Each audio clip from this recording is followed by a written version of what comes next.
Hey gang, Spada here, and today we are taking a look at Transformers Energon Omnibot Arcee. Now, Arcee is a motorcycle, obviously, and her Energon components, which form a giant crossbow, fit on the sides and give her a definite more oomph in the motorcycle way. That made a whole lot of sense, I know. Sorry, it's late when I'm recording this. Overall, though, the motorcycle mode isn't bad at all. It's very sleek and looks exactly like a crotch rocket motorcycle. Now, I do have to admit one thing is I've always found a little odd about Arcee in this show is in Japan she was called Ariel, and she is the master or the lead or queen bee of the Omnibots, if you will.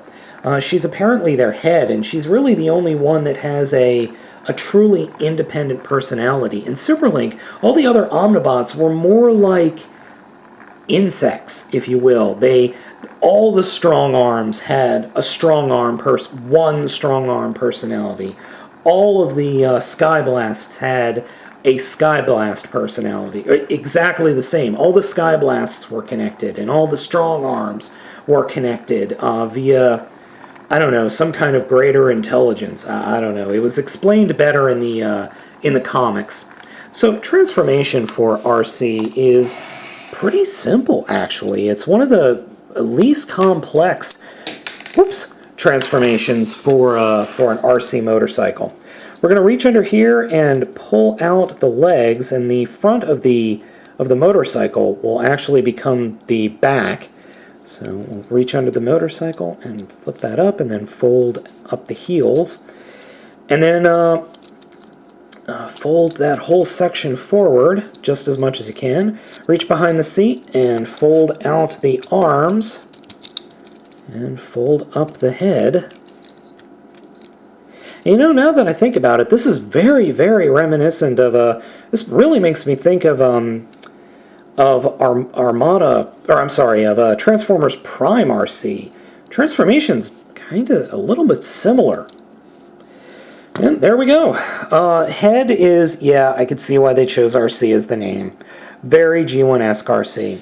Posability-wise, head is on a very limited swivel joint.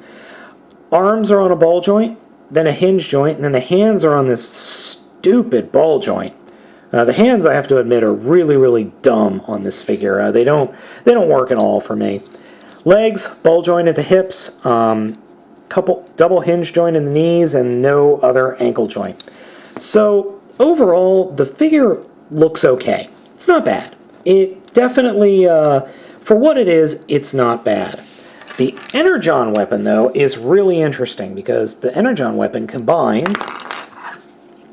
the sight and that, and they're apparently very slippery. Combine the sight and the missile launcher, and then take the exhaust pipes and attach them up front, and you get this giant bow and arrow for this tiny little figure. And yes, she can hold it, but barely.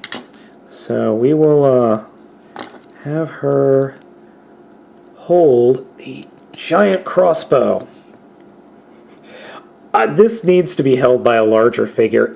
She can stand, but barely.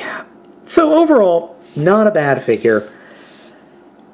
But I would have liked to have seen a little bit more done with this figure. It's not bad. It's not bad at all.